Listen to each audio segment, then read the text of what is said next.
New Generation Customs Wave 1, Revna's Wrath. And let's just browse first the cards themselves. The cards and the stats. We'll get into lore in a little bit. But first, let's do cards, and I'm going to start at the very beginning here. First one. Yeah, Spark, right on. Yeah, thank you, Sean. I know you're a good buddy. You're a good friend. That's cool that both live chats came through. Had no idea there's that interaction. Oh yeah, because Lex is speaking on YouTube, and Sparik, Sean is speaking through Twitch. Yeah, I can read both Twitch and YouTube chats. That's one good thing that I have with what is it? What do I have? I have yeah, Restream does a good job with that. So that's what I have. All right. So let's start with the first miniature here, and there's so much to talk about. Sean says I have a bad reputation to upkeep. Yes. Well, I'm sure we'll talk more about that later. Or, I mean, in another stream. The Book of Three Eyes Brink is the first miniature here, and there's so much to cover when it comes to New Generation Customs. I don't even know if we're going to be able to cover it all tonight, but the things that just stand out to us the most, I think, is what we're going to talk about first. I mean, and I will say this, I love the lore side of this. Not only is there like a Thorman's Journal like entry for this wave, but there's also like lore information on the characters themselves. That's just a really interesting thing to get you hooked into these characters and what these guys are creating. And you can download as PDF, PNG. And Alex, is this the cards themselves? I believe it's the cards themselves. I'm pretty sure. And they also have an option for what is this? Oh, for whatever miniature you can get. But okay, Three Eyes Brink. So this is from Einar. Let's see here, and Lex says there are more journals coming out that will build the story into Wave 2 as well. Awesome, awesome. So good story behind this. Okay, 85 points. This is a pirate, so the first miniature is a pirate. And Lex says yes, and there's a bio on the card back in the PDF. Oh, that's cool. So Lex, is what you're saying, there's no like simple back end card where it just shows like the move, range, and attack and defense. There's actually lore in the back of the card instead of, I was gonna say just yeah, the card sets themselves. They omitted the basic. Okay. Yeah, the basic. That's it. Yeah, the basic side. Yeah. All right. Fair enough. Which is fair. I mean, I think that's the ongoing joke. No one uses basic anyway. Yeah, there are no basic side sets. Well, if you wanted to use basic, all you have to do is not use the special abilities, really. And there you go. There's your basic right there. Pretty much. But so we got a Solberg who's a pirate. There's a full shot of the mini and a bio. Okay. Cool. So if I wait a minute, if I click on it, no, that doesn't do anything. Well, actually, no, yes, no, yes. Okay. If you click on it, it should give you a nice larger view of the It's card. Basically the same view. so I'll just stick to this one. Let's see. I'm just looking at this real quick. And the one thing I like about they put on the bottom here is to what this miniature synergizes with. They added this on because they didn't have this initially on the website. So they already have synergies down here. They have opportunity for people to submit a FAQ or an FAQ. So that's very nice. Let's see, 4 life, range 6, not bad. Defense 3. Run and gun after attacking normally. Oh, nice. So that's literal run and gun, okay. After attacking normally, you may move 3 Eyes Brink up to 3 additional spaces, then you may use Cybernetic Swashbuckler special attack. So Okay, so this basically both special abilities fall in line with each other, basically. So you pretty much can shoot somebody, then you Yeah. kind of do a mini charge up to somebody else and try to slash their head off, but it can't be the same target. Right. That's fun, though. Okay. I do. Hey, hi everybody. Oh, there he It's is. I. Hey, Jeff. We interrupt this Okay. special program to announce someone who should have been here a long time ago. Hi, Joe. Yeah, just cook it up to me not paying attention to the time because I was in virtual reality. But that's not okay. That's totally fine. So cybernetic swashbuckler special attack. Other than the fact that it being a tongue twister that I do like saying, it's a really cool name. Fumbling over it, yeah. But there is nothing. I have a problem with that. That power having nothing to do with cybernetic swashbuckler special attack. What is cybernetic swashbuckler about? Telling me not to be able to attack something else. Lex says Joe is back in the chat there. Okay, what was the question, Joe? I'm sorry, I interrupted you. Okay, so cybernetic swashbuckler special attack. All it tells you is that it cannot be used on a figure that Brink has previously attacked this turn. But what is it? Range one It's attack. pretty much a second attack. range one Yeah, it's a attack second for, attack. yeah. With I know, running but gun, what goes is with running. cybernetic swashbuckler special attack? Well, Range 1, attack 4. It's nothing really. No, but what is it? Like a special. story? We're a story podcast. What is the story of it being a cybernetic swashbuckler special attack? He's a robot with some sort of melee weapon. That's swashbuckler is kind of a melee and sword fighting he's a pirate. terminology. so yeah. swashbuckler is another name for pirate. Yeah, Lex says his melee attack. Let's see here. Lex says 6 in one, half a dozen in the other. We went the special attack angle so that would feel like he's dancing around as part of the boarding party. The other option was to make him roll extra dice in. Imagine he's boarding a ship. He's a pirate. Yeah, sure. Yeah, swashbuckler. That's another name for a pirate for sure. And he's cybernetic, so that's just basically who he is. Yeah. I don't really see the. How I think it's a the special challenge. attack. I do this think Well, it sounds cool. Well, the challenge is from a game design perspective. Heroscape only allows for one attack per character. Like you can't have 2 ranged and 2 attack stats unless one of them is the normal set of stats and one of them is a quote special attack. Even that special attack does nothing special. So it's kind of like what you have to do to get around a limitation of the game design of Heroscape, unless you wanted to alter the card somehow to where you had 2 sets of attack and range values, which would be a different way of handling something similar to this. It's the type of miniature that can move through the game board pretty fast and just start hacking away at people, which sounds a lot. It's a lot of fun. And by virtue of it being a special attack, it's technically weaker than a normal attack, because there's no special rules to buff it up, but it can't take advantage of certain bonuses that you normally would get with a normal attack. So it's what you got to do if you want to have 2 unique weapons on a Heroscape unit. Yeah. Yeah.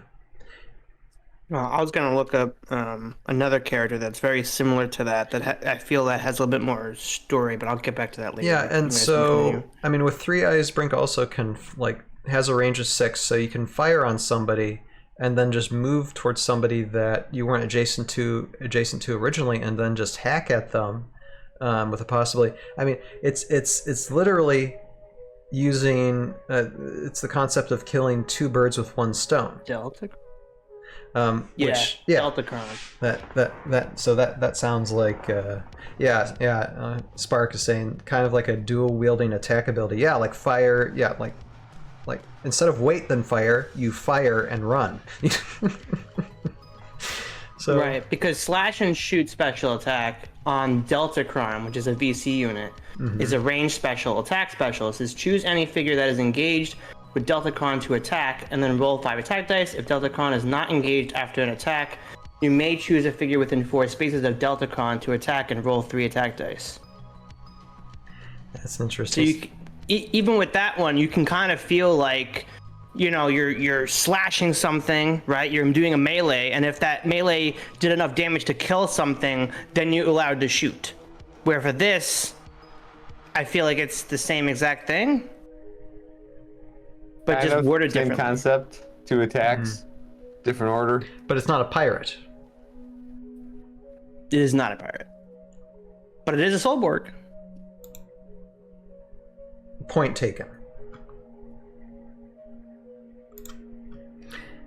But no, I think it's an interesting concept though, because No, it's a great concept. Yeah. I just have a problem with it. just It the doesn't name- feel special. it doesn't feel special. Okay. Noted. And guess what? It's been nearly 30 minutes for this live stream, and we've only got the one character. we only got one, so this is gonna be fun. All right, let's move on to the next one. Okay, this one actually, I wasn't really interested, but after like reading through the special attacks, I'm like, OMG, basically. So okay, take a crack at this name because I don't want to guess. Iwasha? Iwashia? No, Iwashia. That's. I'm gonna go with that. Now, just to clarify to everyone that may not understand, this is an Age of an Annihilation character where Brink is a New Generation Customs newly created character. I don't know if that was fully explained. Okay, and Lex says Joe has it right on the name. So what did you say, Joe? Iwasha. Iwasha.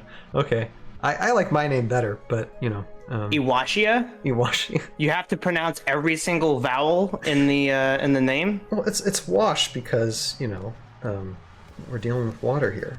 I don't know. I mean, it is a wash. Yeah. I mean, she does exactly what she does. Exactly. So. Yeah, Lex says we had so much fun with this one. I imagine so. Just the oceanic Geysers mastery. very interesting. Yeah, well, the oceanic mastery and just in itself, it's like, let me just read what Iwasha.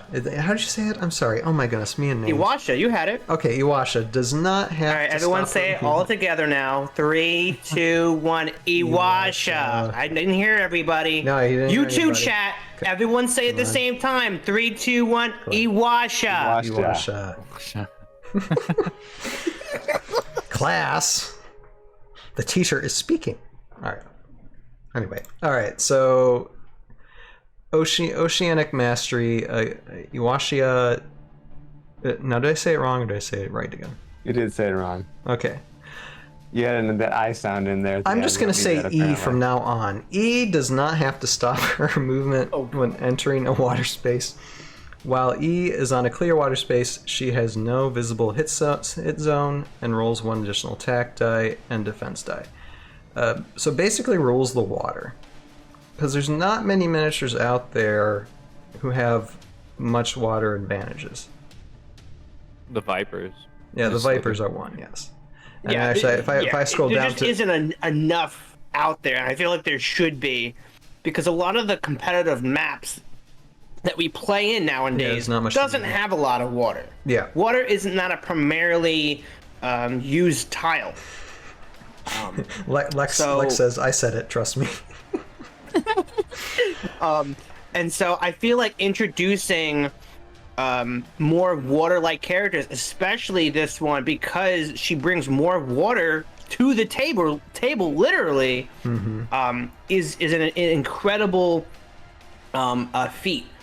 The problem I have with this figure is that I assume that you're only using the geyser 3 times. That's it. You get it 3 times. 3 normal water tires. Okay, 3 normal water tires. Well, if it's a pretty powerful attack, isn't it? It's not the strongest thing in the world, but it is kind of like a ranged explosion with a water explosion. With a terrain effect, which I think is already game breaking and powerful. And there's not many characters that do that. It's fun. I mean, it's definitely a good leader if you want to have like the beasts. Have a beast army. With the command familiar. Yeah, I want to see what they have for the list of beasts. Channa, Kita, Onashia, beasts Asaya, and other Otar. wizards. Yeah. So some VC.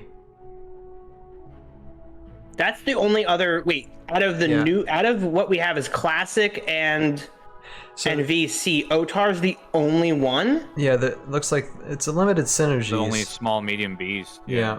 It has to be a small. All the other beasts are large. Oh. Yeah, every beast that we have surprising. in the game is large and huge right now. Okay, so that's interesting now, because now what Iwasha does, or even just the oh my god, I'm Nadal's gonna strike me from the heavens. What is the name of this faction? The Lifeborn Order. Lifeborn Order, yes. Oh, Thank you. Lifeborn Order. Oh, That's okay, it. Lifeborn Yep. Order. The Dryan Lifeborn Order. Right, Dryan's So- right there, yeah. Now with these being introduced, the familiars, the Dryans, it opens the door to bring in more small and medium beasts, more familiars, and I think we could have something really special here for the future. Right. I think this would be really cool. I just want to see what happens. We have to play with these characters and really see what they can do, because I don't think any of this right now is powerful enough to go up against anything that you would be in a tournament. All this right now feels like this is a really fun thing to do. Let's see what it does. Let's see here. The Dryan Lifeborn Order was supposed to be wizard, and then familiars was going to fill up the lack of an army. Because I think, was it Dadscaper? Dadscaper designed the Dryan Lifeborn Order. He said it's like you pick one wizard based on circumstances, and then just take a bunch of familiars. Beasts. Yeah, and then that's how you roll your army. But since we didn't get all the wizards, I think we got 2 of the beasts before they had to shut down the program. Mm-hmm. And then we got a few of the wizards, so we didn't get everyone. So this is like filling in that hole, the characters that we didn't get, even though we know they were going to come out. Yeah, I think we need to see more waves with NGC, and more waves will probably bring out. And Make it work more. and Lex is saying in the chat. Lex is saying a lot of things in the chat. Let's see here. Lex says she's a lot of fun. He's got to be here. Yeah. Let's see here. Her power is in part modeled after the water elemental. I can see that. She's a lot of fun with the kind of units Retalk she plays with. Beasts thankfully say small or medium because one of the AOA wizards jokes, or I'd say must be yokes with 2 beasts. Or bonds with 2 beasts. Okay, bonds with 2 beasts. I got it. Mm-hmm. There's 2 really cool familiars coming in wave 2. There you go. And I believe a wizard. Okay, so see, they're already planning for wave 2. So yeah, I feel like the wizards. Go ahead, Ryan. Sorry. No, we need to see additional waves. That's what I'm saying. No, that's exactly it. We have to wait and see how strong they can get, because I think, like any army, your Mistress of the Tides can only be as powerful as what familiars you bring. Mm-hmm. Yeah. And so familiars are still a very new thing to Heroscape. So we got to make some familiars to power up these wizards. Yeah, they only got to release 2 in the compendium. So we definitely have a lot more space for familiar concepts. And you know what's interesting about this, guys? There's even with all the stuff we have for Heroscape currently, even in VC, there is still more to explore in the world of Valhalla, and what Volorak and the other Valkyrie generals can bring in for us to fight with. So it's really, it is just someone unlocked the door. That's all it did. Yeah, you pretty much open the floodgates to imagine more things. Exactly. Imagine to create more things. Even if Age of Annihilation did succeed in its crowdfunding campaign, you would still, I think, have people creating these started inventing of these different generals, no matter what. Oh yeah. Yeah, absolutely. Yeah, it would have been in one way or another. So I got a rules question. I've been reading through the Heroscape rule book here. Mm-hmm. So when she's on the water and has no visible hit location, she's invulnerable, correct? No, it's melee attacks. So the no visible hit zones means that she can't. Range can't attack. Where is that in the rule book? I don't know. Well, the hit zone. It says has no visible hit zone. A hit zone is where hitting somebody with a ranged attack. That's what I'm looking for, because it's like by definition of the rules, you have to have range and line of sight. Range of 1 can only attack a figure only from an adjacent space, and you still got to meet line of sight requirements even if you're adjacent to it, as far as I can tell. So it's just really hard to hit her, maybe? I think it may be impossible to hit her the way the rules are written, unless... I mean, it's entirely possible where people play range 1 melee don't need line of sight, because in most games you don't, but... Right, yeah, I think that's... Because I don't think there's any other way to write that, and I'm trying to think of a character already in our myths that has that exact same thing written about no visible hit zone. Oh, the Kita agents have something about that, right? Hold on. Probably. If we could go on heroscapers.com, this would be easy. No, org. You can go there and find information. Nikita agents. Right, okay, org, yeah. Heroscapers.org for let's see, sure. Okay, so... Lifesaver right now. Okay, let's see. Yeah, let's see here. Smoke powder. Roll 13 or higher. Nikita agents you control. All figures you control that are adjacent to those agents are no longer have any visible hit zones for the duration of the targeting figure's turn. So, even though there's a time limit on that, but no visible hit zones doesn't mean, there may be an FAQ somewhere. Yeah. I'm trying to find the rule thing. We have a few comments from people here. Sorry, am I breaking the? Oh no, you're fine, Jason. No, that's a viable question. Absolutely. Yeah, Omnirisible on YouTube. That's the first comment. Thank you for the comment, Omnirisible. If I'm saying her name right, if I'm butchering it, I apologize. Says you don't need line of sight when you are engaged. Basically, Alexandros. Where does it say that? Lex says Estevara. Where does it say that? Okay, so that's all the reason I'm asking. Because and Rogue Ideal says the Nightwalker from VC. Forget its name has a similar ability. Okay, Nightwalker. Who's the Nightwalker? Yeah, I'm not sure. Let me see under engagement. Maybe it's defined under engagement. But I mean, to the best of my knowledge, when it came to hit zone, it only dealt with range. Now, I mean, is the argument is that since like they're sitting on the water space and that can't be level with anything, so she'd be level below? The argument that I'm making is that in Heroscape, there's no concept of range versus melee. There is simply a range number. Okay, so and we just interpret range 1 to be a melee weapon, whereas some games like 40K have a very distinct difference between melee attacks and range attacks. That distinction does not exist in Heroscape. Okay, so you're just wondering where is it written? I mean, I guess it's always been the understanding that a hit zone is from range. I don't know where that's written though. That is the question. Anyway, I got page 9 in the master game guide, but that's like which one? Not the.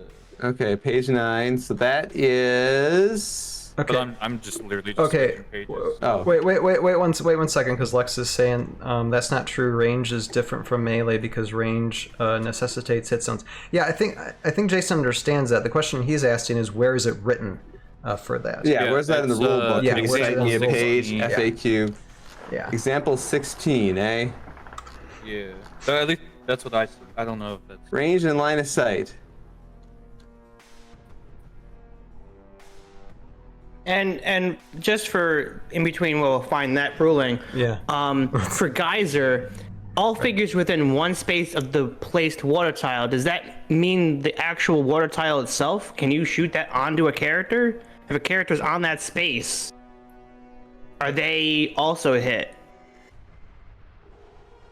Okay, Lex says Estevara FAQ, so probably something written in there. Oh, okay. It's a single FAQ in one character. Yeah, probably. I would look on Estevara's card. I'm a dig. Good old Estevara. Estevara. Yeah, Lex says yeah. It's on Estevara's card. Okay, that's interesting.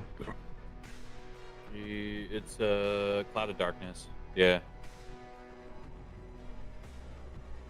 Let's see here, and Lex says, rulings and clarifications, Cloud of Darkness. Vestavar's Cloud of Darkness power has been activated. She may not be targeted by any attacks or powers that require a visible hit zone.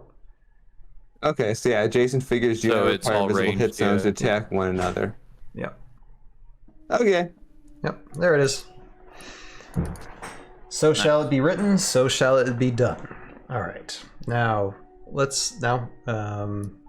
so you're 40 minutes into the stream, and we're down 2 cards. Let's move on.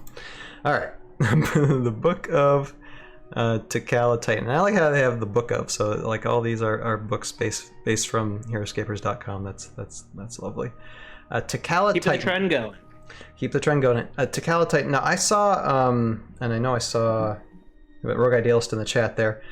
I saw Rogue Idealist paint this miniature in one of his streams, which was kind of cool.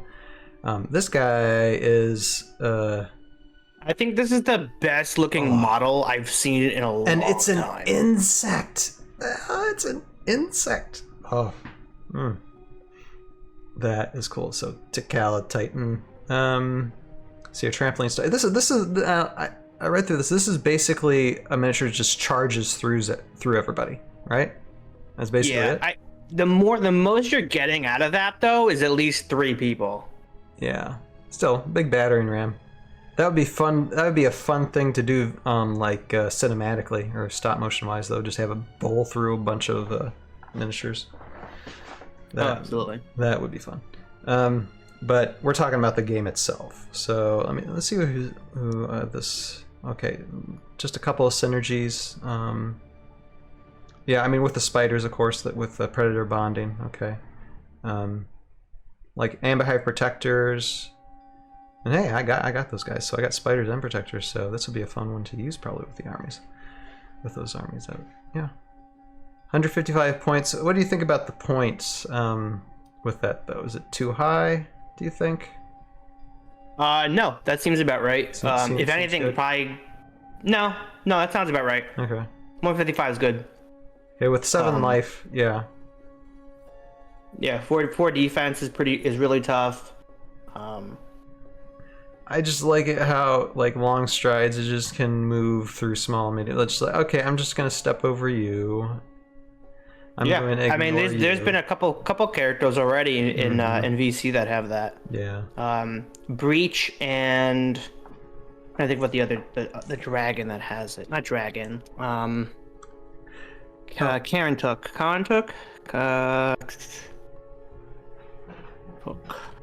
And okay, can I say one last thing here in case anyone is curious? Yeah, go ahead, Jason. The official ruling on that is the version 8.4 FAQ from August 2008, in which there is a question at the very bottom, which reads, "Do you need line of sight when attacking an adjacent/engaged figure?" The answer is no. Once you are engaged with the figure, you do not need line of sight. There you are. Nice. So it is not Estevara's card, as this document is the official ruling. Okay. Perfect. No, that's good. That's good though. At least that's good information for those that might. So it's not in the main rule book. It was added a couple of years later because the main rule book implies that there's no difference between the two.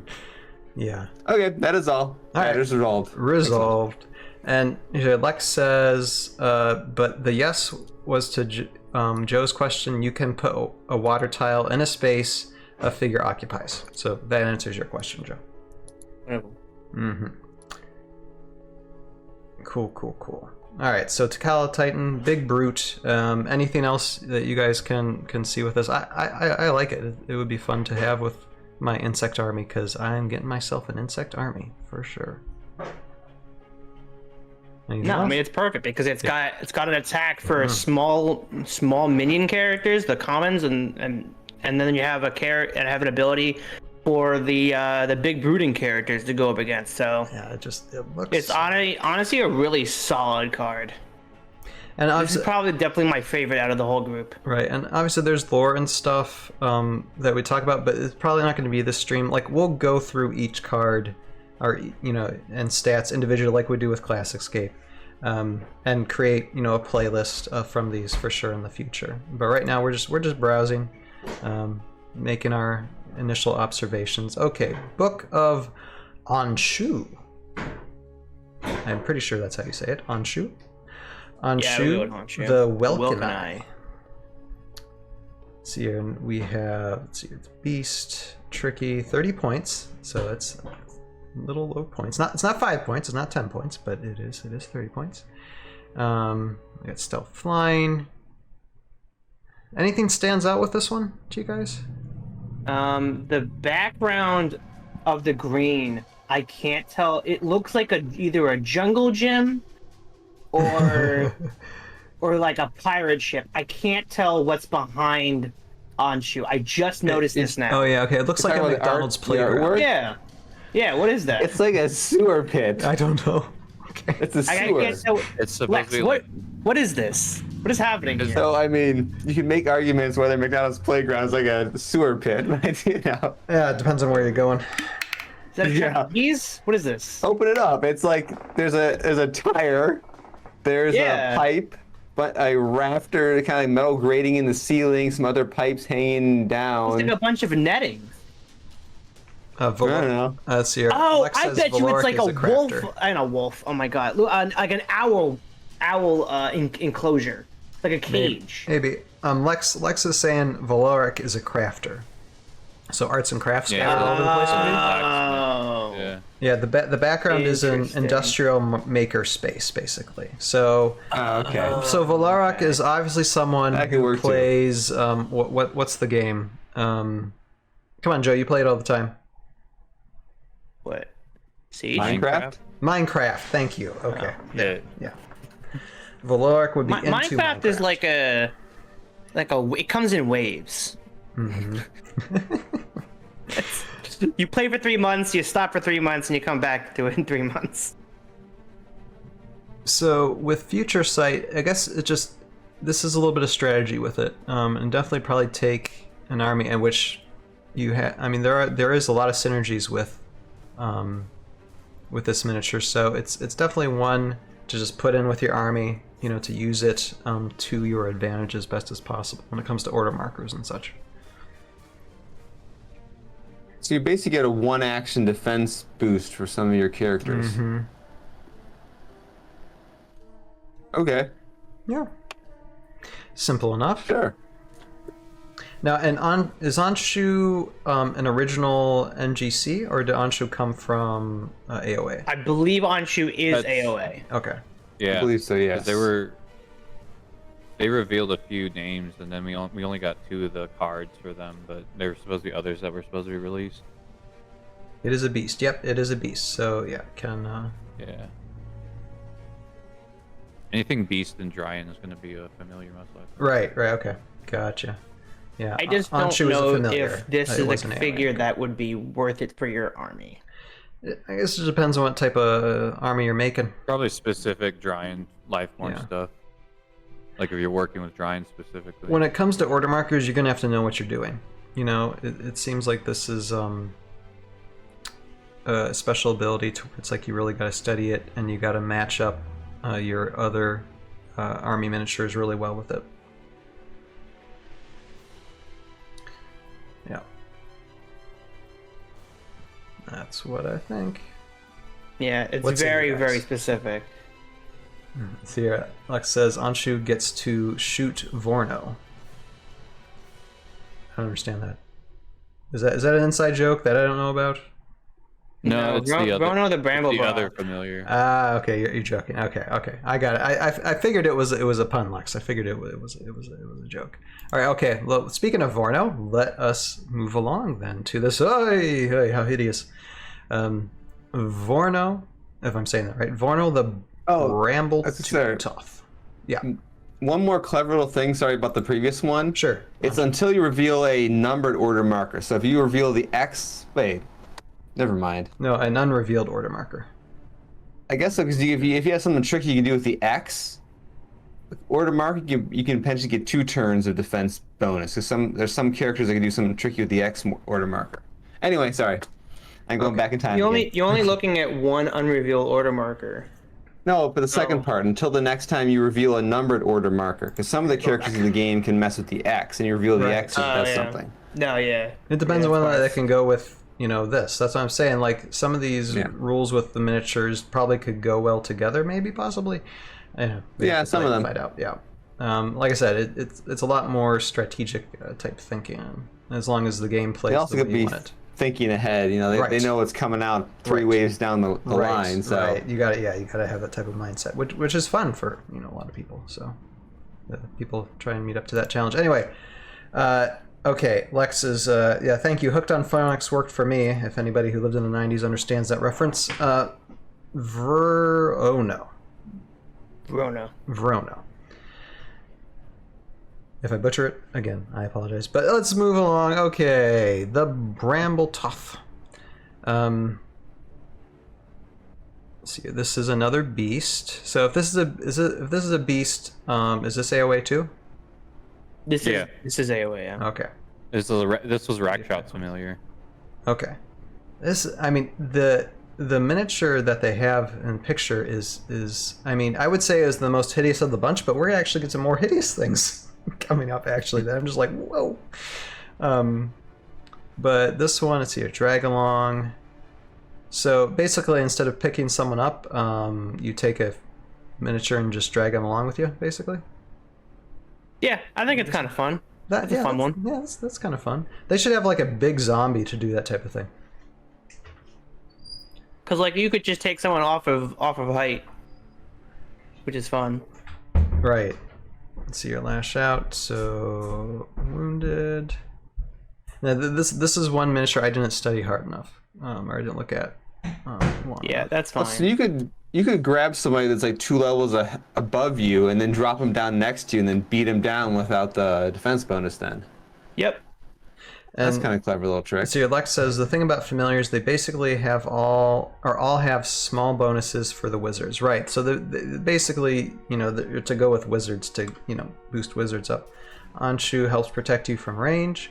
Verona helps you zone your opponent's figures. Most familiars aren't good attackers, right? Okay. Attack. Yeah, 3, I just don't understand basic. the idea behind lash out. If we can try to figure this one out. Okay. It's the wounded by a friendly figure. It's so well if it's surrounded, then and it's like if you roll a skull, that figure receives a wound. So you basically can brutally take out people like miniatures surrounding you if that's the case.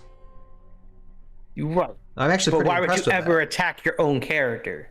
No one has ever done that. Wait a minute. Does the wizard maybe that he pairs with has the ability to assign damage to him for some reason? Okay, well just make sure none of your guys are adjacent to Verona. So your Verona's Lash Out helps you turn bad attacks from those with low attack values into a hazard for adjacent figures via Lash Out. Anshu can shoot Verona for that. They're fun. Verona, for example, is fun with arrow gruts. Sure. They bond and their low attack values can be targeted at him. Interesting, yeah, because he got 7 life, so we can take some hits. Oh no, absolutely. I can totally see that.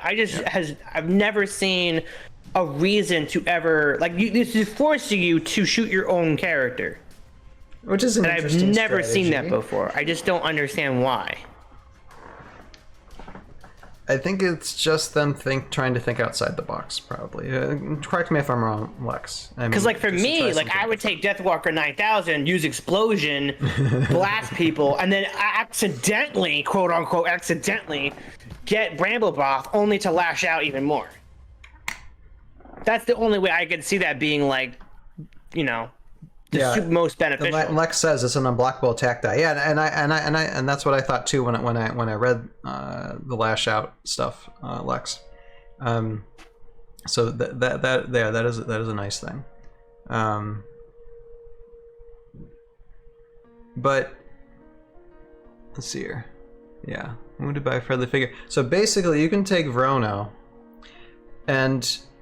Wait a minute, Lex, let me ask you something. Does Lash Out, can you do it,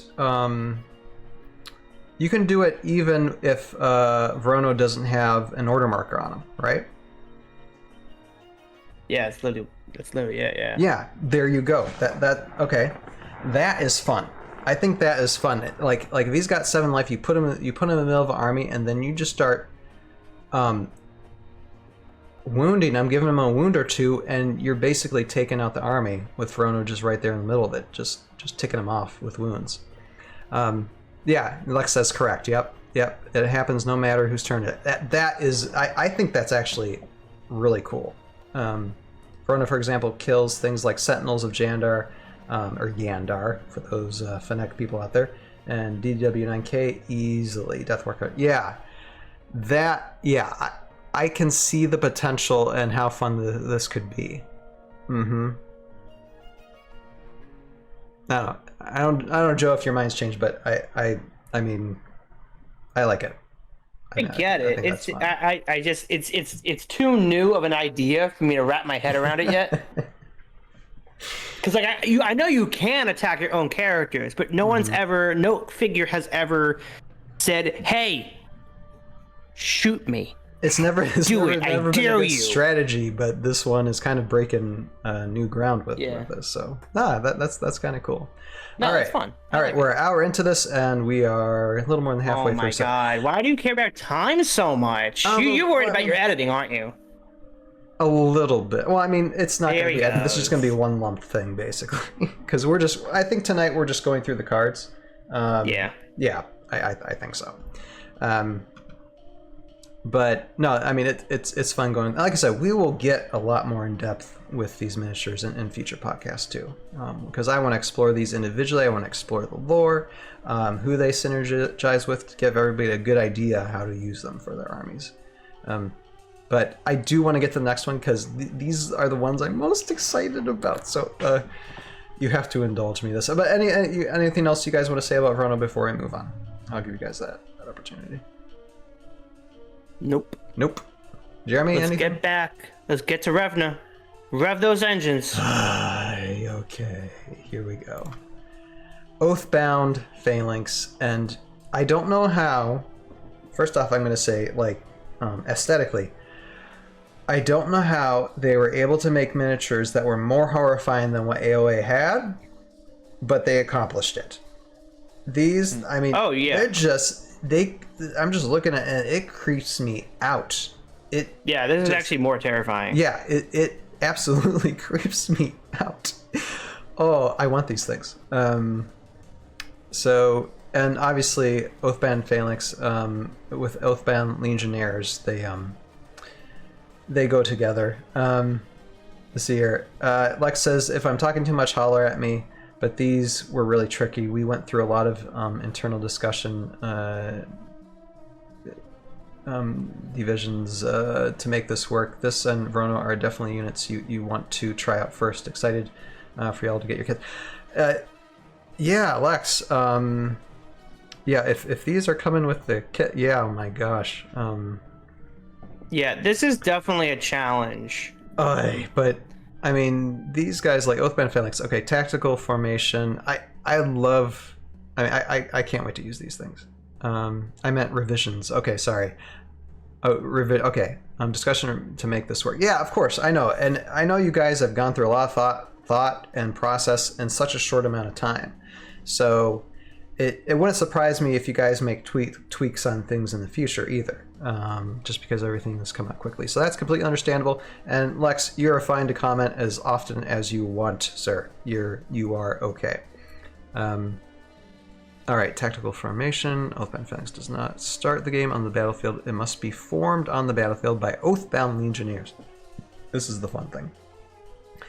Oathbound bonding for the whole game. After revealing an order marker on the Oathbound Phalanx, you may immediately take a turn with your Oathbound Legionnaires. You just want a bunch of these guys on the battlefield. And Lex, I hope that if you're sending... this is just me, but if you're sending me Phalanx and Legionnaires, I hope you're sending... Wait a minute, I'm putting this down. I hope you're sending more than just one of each, like one squad, one miniature. I hope you're sending more. I mean, I know you're probably limiting your stuff, but I mean, just the boyish part of me is like... I want more than just one. Okay, that's just me saying. Okay, you don't have to do it, but I'm just saying it would please me to no end if I got like 2 or 3. At least of. Unfortunately, these are unique squads and unique hero of the Legionnaires. Yeah, you're right. You This can't. word Which I'm to sorry, me I'm doing doesn't all make night. any sense. I know Age of Annihilation, everything was going to be unique. I get it. Right. But for this type of character to exist, it feels like it would make more sense if it was at least for the for the Legionnaires to be common, and then these to be the Oathband Phalanx to be unique. Right. I'm sure there'll be other miniatures to play off them though. But let's see. Rogue Idealist says, "My wife saw Yeah, this I think model that's on the just- counter and started screaming, 'What is that?'" Yeah, and 50 points too for the Phalanx. Let's see. Okay, break apart. Each time Oathbound Phalanx receives 1 or more wounds, you must ignore those wounds and place an Oathbound Legionnaire from this army card onto the same level or lower adjacent space or destroy it. If there are no remaining Legionnaires on this army card afterward, the Phalanx is destroyed. So now my question is, and I think it might be moving on, how many Legionnaires can you have to a Phalanx? You have 2 or 2 or more. more. 2, say what? Oh, 2 or more? So Yeah, it's on the form up ability and the other card. So technically you can have as much as you want? You could. I would do 3 in 1. That would be my preference. So meaning you have 1 Legionnaire on the board, so you can still bond with it, and then 3 as the Phalanx. Okay. Yeah, and I see 4 Legionnaires to the squad, because these kind of go hand in hand, so I might go back and forth on these things. But see here, Alexa's saying, "I'm sending you plus Joe all of the wave 1. Unfortunately, I'm just sending 1 Phalanx because..." That's okay about Phalanx. I'm just talking about Legionnaires probably. But because we needed some help on that front. That said, there are some folks in the Discord who print these by commission. Okay, yeah, and that's fine. I mean, it's okay, Alex. Whatever you send, I will be a happy camper. There are 4 Legionnaires in the squad. Yeah, 4 there. And let's see here. Form up, climb. Once per game, before attacking with Oathbound Legionnaires, you may select 2 or more adjacent Oathbound Legionnaires you control. Form up. Replace 1 of the selected Legionnaires with your Oathbound Phalanx, and place each selected Legionnaire onto the Phalanx Armies card. Okay. So I've got a simple question. Just, do you have to purchase both cards for your army? Yes. They both have Yes. 50 points in the bottom. Yes, Okay. it's 100 points for this whole combination. Yes. Which I think is really fair. It is. What's interesting to see what would happen is how many times can you summon the Phalanx? That's what you Oh wait, have no, to you work on. can't. You can only do it once. Once per game, yeah. Once per game, yeah. Oh wait, where's this? Never mind. Oh yeah. Or once per game, yeah. So which is interesting because now, that's why I'm saying, like, if you do form up, do 3 on the card, so you give it life of 3. Instead of having it a life of 2. You still want to have bonding though. That's the. Oh yeah. Because if it gets hit, you ignore the wound, take it off. So it's still alive. Like you still have a full life thing essentially. You just give it. Oh my God! What are the demons? The Mesodemons? The Mesodemons. It's like their blockable ability. Like you take the marker off. Exoskeleton. Exoskeleton. Yeah, thank you, Jeremy. To block all damage.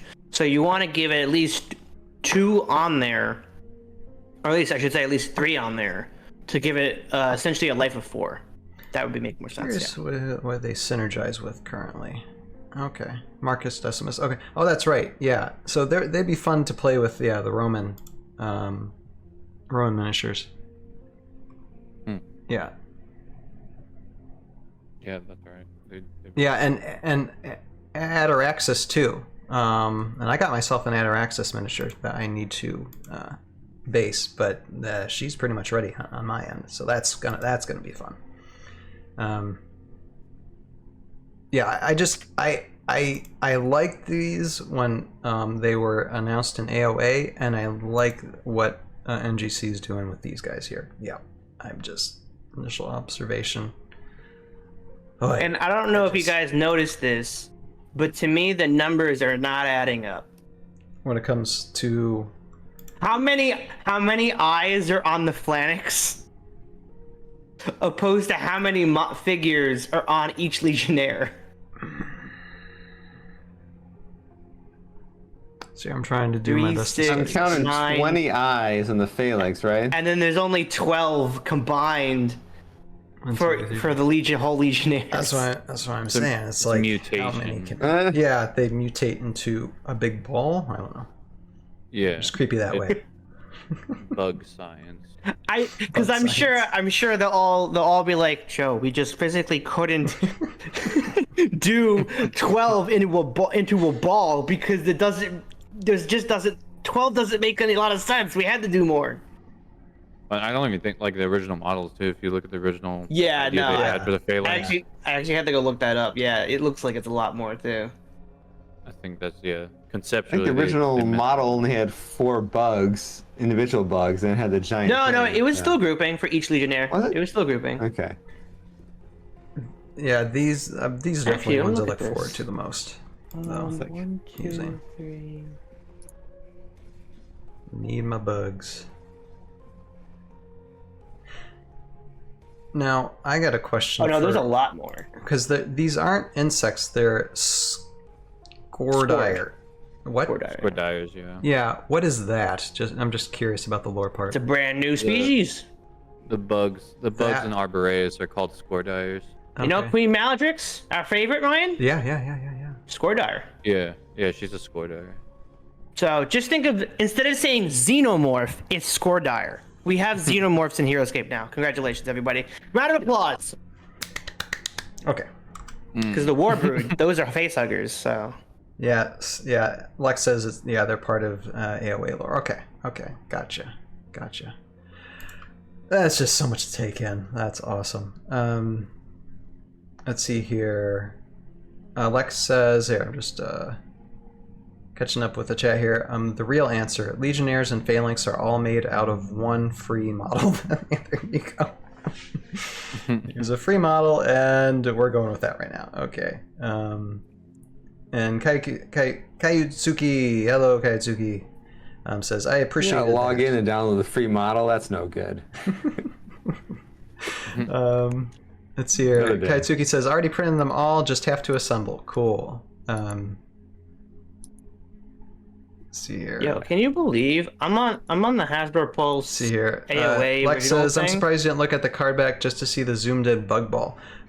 Which card? And I don't know. Oh no, the Phalanx, the back.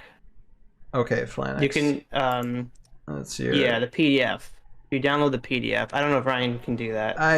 On the show on the fly. Let me try. I mean, it'll download and then it'll do some things. Yeah, no, that's a cool picture. Let me see what it can do here. Boom. Okay, there it is. And yeah, there it is. Yeah. Okay. Yeah, no, I've seen that. Yeah, no, it's like I said, it just creeps me out, which is it's literally terrifying. It's so nice. All right, let's see if I can zoom it up.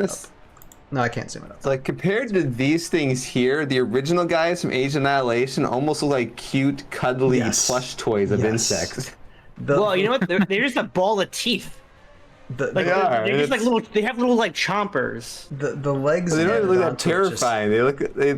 They're so weirdly proportioned in the original Age of Annihilation figures. They do look like they're like plush animals because they're so weird. Yeah, weird sized things, legs and teeth and things. Yeah, Jason, if you're on that Hasbro Pulse website where you're looking at the models, look at the names. They're the Legionnaires and the they are Honor Guard, aren't they? Yeah. So even now, still finding mistakes. I don't think anyone cares anymore. Nobody cares. Yeah, they didn't. Their editing. The editing team was. The pain is still fresh. It's still fresh. It hurts actually a little bit just going through this, but it's okay. It's all right. All right. So Anything more about these guys we want to comment on before moving on to the lights? We're time to go. We gotta go grab our flight. We gotta what? Our flight. We gotta go to France. We gotta go to France. Oh, nice. What are you talking about, Joe? The next character. I'll call you when I get there. Nice. You pronounce the next one. Go ahead. Oh, okay. I see what you're saying. All right. Okay. We got there. You know what? His ticket is a little delayed, and it was on layaway. You know, I'm less tired than I have been the last few weeks, which is great because I mean, what I'm gonna talk about in a little while, that the Aftermath Chronicles: Tales of Valhalla is nearly done, so there's less work to do. So I do have a little bit more sleep, but still, things go over my head. Okay, okay. Do you want me to really have some fun with this name? Go ahead, do it. I will. Uh-oh. De la Pucelle. Interesting. That is not where I went with that one. Interesting. And that definitely sounds more Italian. It does. I don't know. I'm totally insulting my French ancestors like crazy. I know. It's like I have French blood in my veins, and I cannot carry an accent or understand a thing. So, yep. Wait, I want to go to Google Translate, and I want to see, not translate, but like how to pronounce that. I want to go find out. Now, is the Y silent? Dalla Pucelle. We could just spend an hour working on this. Okay, Lex says, we honestly thought more people would pick up on the De La Pac, let's just put it that way, being Joan of Arc. Yeah, because it's a female. Okay. So a historical figure right here. Now she, let's just call her Day. I'm just gonna call her Day for right now, because my French is awful. De La Pucelle. Yeah. What Joe just said. What Joe just said. Figured it out. And I think I said that. That's what I said at the beginning. I just said it very you said terribly. Pucelle? Did I say Pucelle? Yeah. Okay. Yeah. Okay. De La Pucelle. Okay, I said it in my head right. Let's put it that way. All right. Yeah, I mean, when it comes to historical miniatures, now this was not an AOA, right? This is NGC original. Yes. Okay. Which is awesome. And once again, yes, they're picking some awesome models for Heroscape. This is an awesome model. I'm talking to those who are listening to this via like Spotify. If you go to the newgenerationcustoms.com website, they do have like downloads of the cards, and they also have like ways to get the figures. I mean, they just got tons of information. Just go ahead, go to their website and just look it up. Because I know us talking through it, you're probably just thinking, what are you talking? What is that? Just go to their website and look. Enjoy our company though while you're listening on the Audiosphere. Okay, so Jandar, let's see, 110 points. Human champion. Another one to add to the list. All right, there it is here. All right, so synergies. Okay, so just basically a lot of Jandar synergies. And Kaitsuki says, also, hi Ryan, I'm about 3 minutes behind the live stream. LOL. Oh, okay, probably so. But yeah, Kaitsuki, always love seeing you there on the chat. Glad to have you here, even if it is 3 minutes behind. Okay, Vanguard 2. While you have only one revealed, okay, day rolls 2 additional tech. Okay, interesting. So basically, you have a chance for her to just strike and strike hard. Each time I figure. With Vanguard. Yeah, with Vanguard. Yeah. That's how I saw it. Yeah. So you essentially kind of want to have. I would assume the number 1 order marker on her to get to achieve Vanguard. Mm-hmm. Because what's interesting, what is interesting about that is that Joe, you have to have an order marker on her. It says while you have only one revealed numbered order marker, It doesn't say it has to be on her. Wait, what? While you only have one revealed numbered order marker. It doesn't say it has to be on her. Number cell goes to... That's how I read it, so it doesn't matter if it's on her or not. Oh. See? So if someone else reveals the order marker and bonds with her to give her an action, so you still get +2 attack. That's what I'm thinking. Okay, so this does help with the bonding. Yeah. Yes. So yeah, you can have it on the knights or the paladins or the Lex, correct me if I'm wrong, but warriors. That's what I'm thinking. Gotcha. And then you bond with her, Vanguard activates, you do the thing. Okay. Okay. I guess what that also allow you to do then is, if you move her first, she can get an attack position, and whoever buddy she's bonded with then go around her, and they get protected by her resurrection bubble. Right. Yep. Salvation 11. Yep. It's a nice. Yeah. It's very nice to have with your knights. It's a nice addition to the knights, I think. Yeah. Let's see here. Lex says the third was totally new. Okay. Lex says our 3 new units were deliberately chosen. 1 to show we want to do new stuff with AOA factions. 1 to show we want to do new stuff with historical spaces, and to expand old factions. Third was totally new, but yes, she doesn't need the odor marker for Vanguard. See, there you go. Yeah, that's what I figured. So yeah, I like that. That's kind of fun. Let's see here. And Marion says here in the... Okay, so I'll try to do this. Hi, Marion in the chat says, Ryan, comment. Allez-vous?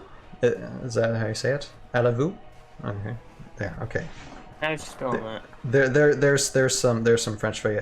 She spelled it as Alezvous, but I'm pretty sure that's how you pronounce it in French. But yeah, my French is pretty bad.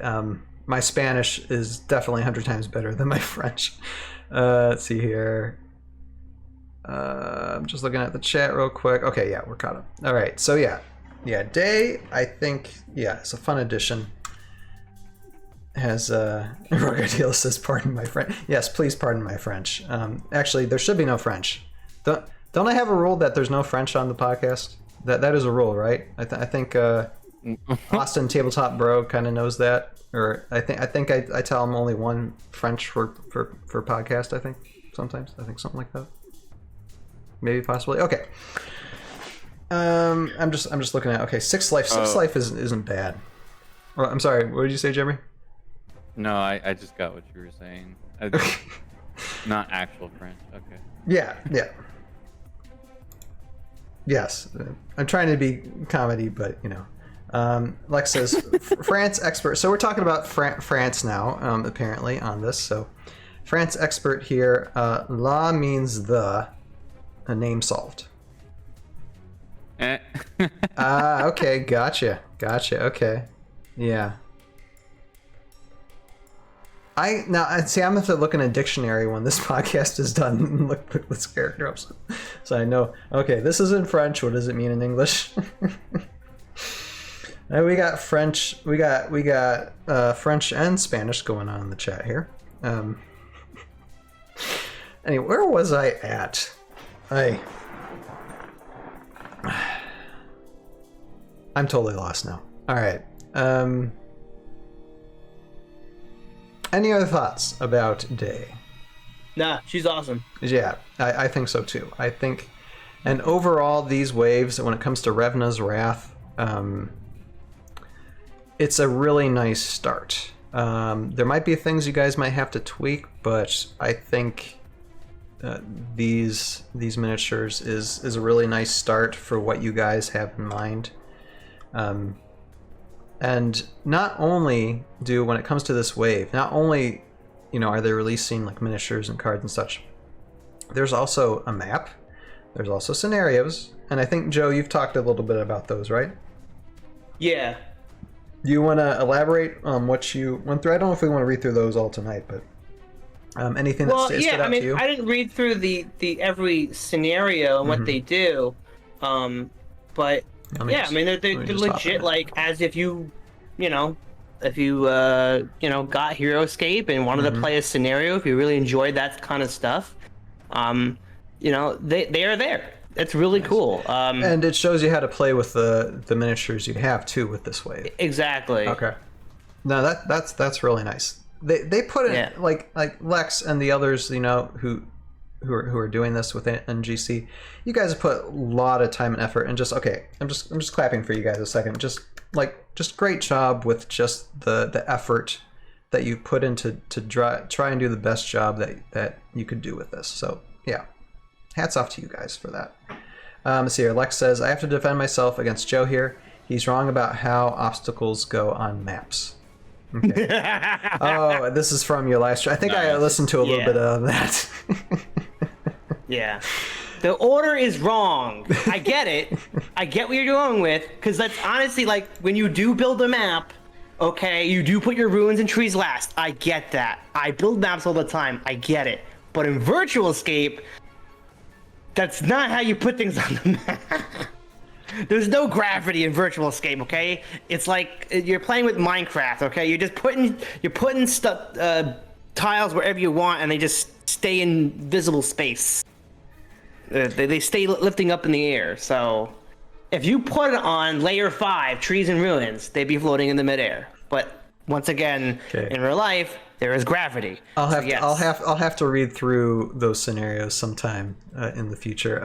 Okay, let's see here. Alex says, "Thank you. We're glad people like it." Yeah, I think majority of people like it. Some critiques aside. Let's see here. And my Restream IO just basically said, "Congratulations, you received 100 messages today with Restream." So apparently we've gone over 100 messages on the stream tonight. Woohoo! That's a first. Yay! That's awesome. Nice. Lex says, so Joe is right that people use Virtual Escape the other way, but the official Scape supplements, and he has that in bold, list them the way we did. Okay, I stuck my tongue out for you, Lex. I put my foot in there just to make sure that I gave that clear message to Joe. And he says, so we did it that way for the continuity. Okay. I don't know anything about this, but I'll take your guys' word for it. All right. But I think that's really cool. Let's see. I just want to see this other scenario. Okay, so it's the same. So it's the same battleground setup, and it's really simple, which is nice. So you don't have anything too elaborate. So if a person's just getting started, it's just like, okay, I can buy these, hex tiles online and just use these, and these are usually pretty simple to get. It's not gonna break your back too hard. The map's perfect because it just all you need is one Rise of the Valkyrie and one Road of the Forgotten Forest. Okay, which is interesting because there's no road on the map. Right. But just the trees. Right. Those are some good trees, though. Those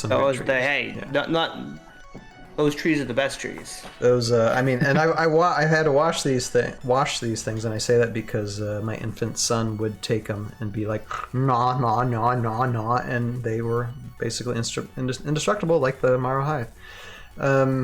Okay, Lex says, thanks, I have to defend myself from this Joe slander. Yeah, we're not certain that he's mind shackled or not, because we haven't seen his face tonight. I don't know. Yeah, it is funny, because I haven't been trying to get the right angle on my camera, but I will say that I am wearing my Negox shirt, so... So you are mind shackled? Yeah.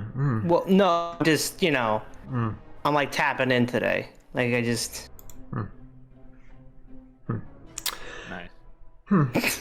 I don't know. I just don't know. Lex says, we used the RTTFF because AOA had palm trees, but we didn't want to ask players to have Takala juggle trees. Yeah. Oh, gosh. Yeah, we get No, that's fair. Yeah. Definitely, the pine trees would be better. All right, I'll get my review of the cheap ones on Etsy soon. Yeah, seeing new player $15 ones. Yeah. Okay, and then one other thing I just want to gloss over really quick is that they do have like a Thorman's War Journal. So not Thorman's Journal, a Thorman's War Journal. You guys didn't do that first? We did not do that. No, I'm just...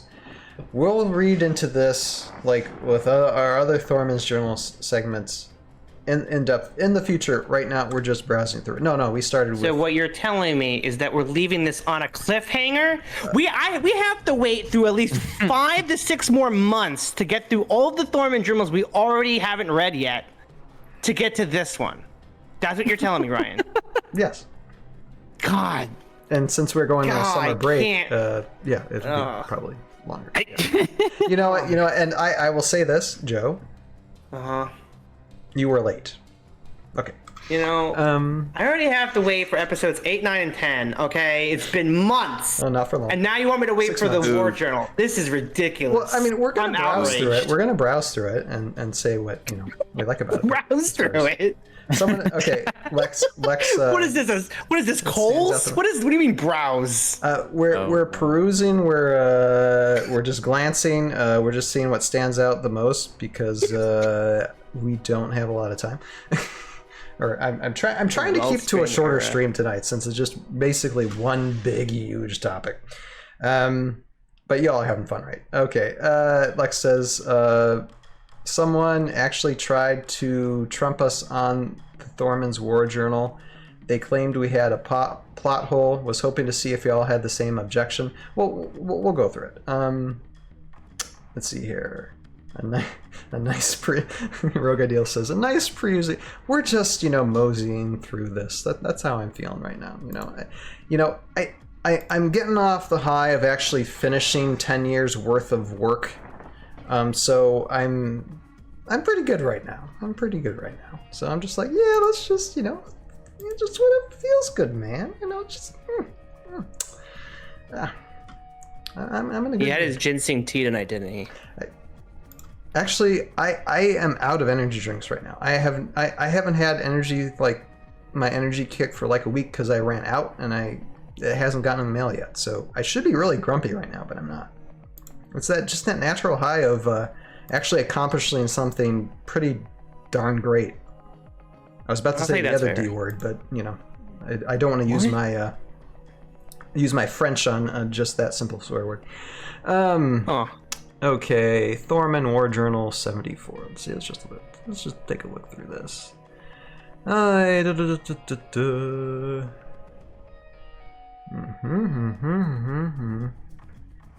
Now, of course, okay, Lex says, that said, if you guys decide you want to look at NGC lore another time, give us some heads up. Maybe we can get you an exclusive before we drop it elsewhere. Yeah, that's fine, Lex, since we're actually more of a lore side. And we got casters of Valhalla who go through all like the details of like, what is it? Like championship stuff and how to play the game. And we kind of do... they actually look at the cards and the powers and the stats, just like what we did tonight, right, Ryan? Yeah, exactly. Yeah.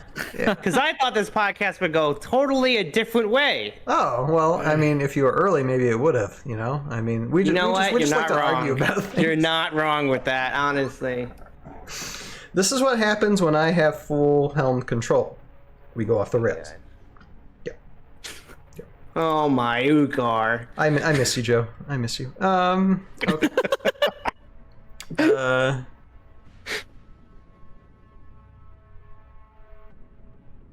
All right, this is a lot of paragraphs though. Let me see here. Okay. So what was actually what was the disagreement in question? What paragraph was that, Lex? Maybe we'll just go through that one. Yeah, we'll go through that one, yeah. Yeah. Let's see here. And Lex, yeah, when we go through like when you're giving me the answer, we'll go through like individual like character lore and stuff when we research through the cards, because we tend to do all that. We go through we take one individually, we go through the stats, we go through the lore, we see what synergizes with it, how you can use it, on the battlefield, right. And that's its own. So we're predicting by 2029. We'll probably maybe be by near the end of VC. We're not sure, but we're looking probably at 2037. We might do 3 at a time. Who knows? For like, if it's just a normal podcast to where it's just us 4, or if that Ben ever shows up again, 5, we might just go 3 at a time. Who knows? Or we might switch it up. We might change it up to where it's like, oh, we do classic this week, but we're going to do VC or NGC, another week. So yeah, there are ideas. There are things we can do. All right. Okay. So let's see. Alex says paragraph 2. Okay. Let's see. Okay. Yandar and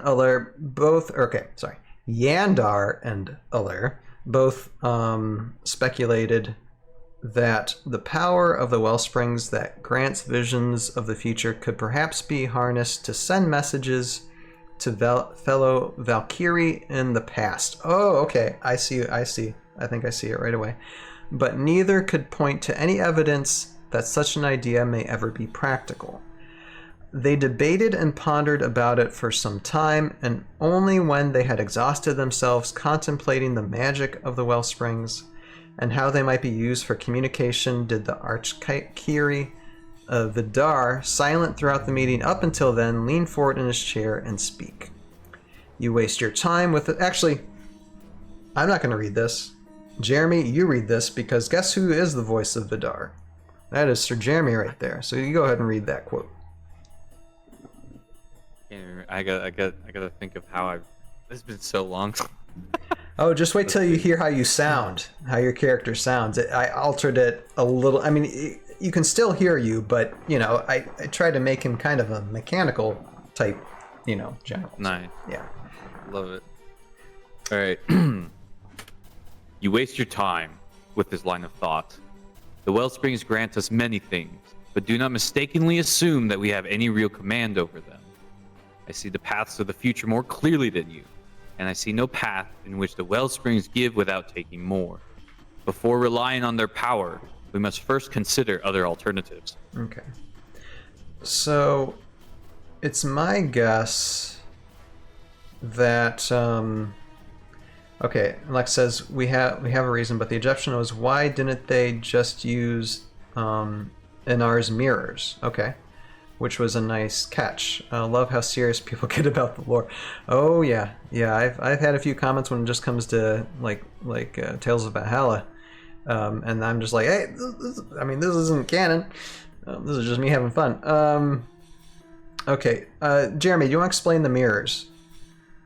Yeah. So we're talking about when they first encounter Einar, or when they first introduced themselves to Einar as emissaries. He gave them each a mirror that was supposed to go to each of the Valkyrie, and the mirrors were supposed to exist as like the Valhalla cell phones. I mean, it was just like a way to contact long distance between the Valkyries, and it was Einar's gift as entering into the alliance. He's like, hey, let's each have a mirror, and then each person with the mirror has a magic word. They can speak the magic word, and they'll be able to contact anyone else near the mirrors. So, yeah, they have the opportunity to do a long-distance call, but, I mean, if they're doing something serious as a war council, I'd imagine the mirrors were supposed to be, like, for short-term communications, and, of course, in long-term communications, they could meet up in person. Because, I mean, this is a war we're talking about. You don't want to just rely on long-distance communication all the time, so... I don't know. I don't see it as a retcon or an issue, because it's like, there are different ways to communicate in a war. Actually, I see a different issue. So I'm glad Lex brought up the issue. So Lex, I might have another issue with this, which I'll talk about in a second. But so the mirrors are like the seeing stones in Lord of the Rings, basically. In a sense. That's a good parallel. Yeah, that's a good parallel. Yeah. The Palantirs, right? Seer. And Lex says the mirrors are passworded, and those passwords are only known by Einar and Enar's maidens. It may have been general servants. Boom chicka wow. Okay. Oh no. Oh, we're going there. No, what I wanted to say. So no, it's interesting, but actually, I think I see something a little bit deeper, and it's at the very beginning of the paragraph here. It says. Yandar and Uller both speculated that the power of the wellsprings that grants visions of the future could perhaps be harnessed to send message to fellow Valkyrie in the past. Now, we're talking time travel here. And this type of concept, has this ever been discussed before? It's the battle of all time. Yeah, I know. Time is just an idea. I know. They're talking about. I mean, you get all kinds of people all over the universe in the past, but this is a different type of concept, and actually it's a concept that's similar to what I'm thinking about doing in future seasons of Tales of Valhalla. And Lex says, yeah, there's something there. Glad it's obvious. I was worried it was too obvious. It's an interesting concept. Now, I mean, I know one thing I asked Chris when we interviewed him last year was about multiverse theory, and he totally rejected that. He's just like, no, there's no multiverses here. So I mean, when it came to talking about like timelines and such, there were definitely like rules without there being too much rules. But I don't think this type of thing was discussed. Although, like I said, I have my own ideas on it when it comes to TOV for it. But so that's the thing that I thought a person might go, So you're talking about like kind of actually sending messages and changing the past, or changing the future, basically. If they can figure it out. But I think not by all means that would change the war. Because I feel like that's an interesting concept for Heroscape to do. Right. At a strategic point for the Valkyrie to be able to do, because it ruptures everything that the war has been about, and it could change the war, throughout the entire thing. I think that's so much fun. Right. But they just haven't figured it out when dealing with time, though. You just got to be careful because it can. Oh, of course. It can turn really. But on Valhalla, I don't think there really is time. I almost imagine it being like. And not that's the case because of Age of Annihilation speeding up the timeline, essentially. But I almost imagine it being like the same day every day, like Groundhog Day, in a sense.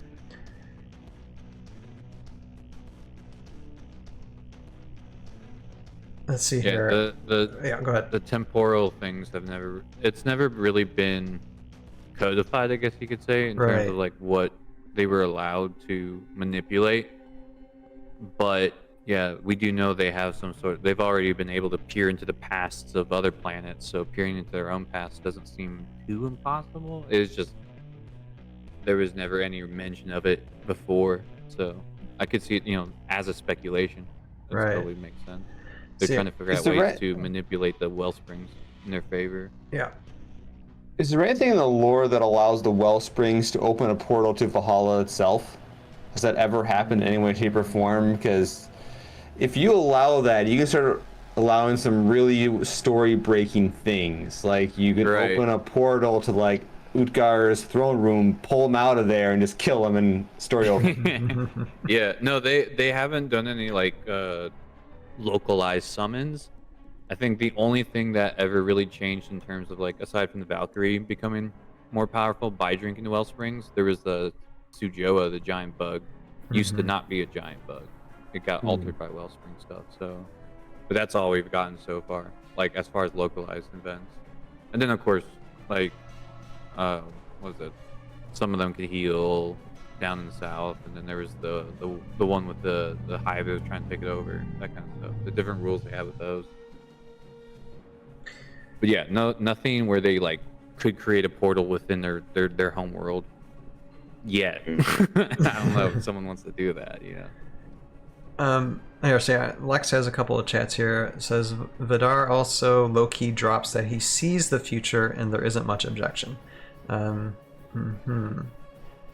it's kind of cool because it kind of actually ties into the end of season 3 for my show too.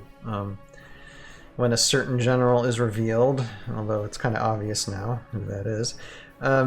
Let's see, Lex says, well, they're spitballing potential ideas to each other, and presumably there's a reason they're doing that, not that Thorman knows what it is yet. Yeah, so we're talking about the generals, right? So we're talking about this lore in particular. Let's see here. Something in Carmen Chris did repeatedly say is that time in AOA is moving strangely. People don't age correctly. Yeah, right. And having to do with I like it how, like in this lore too, is that the well springs, the generals kind of know that the well springs aren't just there. There's something possibly sinister about them, that they have their own agenda in a sense, which is kind of interesting to talk about. But yeah, so with that, anything else to say about that before we move on to comments? I think because I think that's basically as far as browsing through Wave 1. I think that's all we really want to do tonight. I mean, we're an hour and 40 minutes into the stream. That's not bad. That's not bad to discuss about it.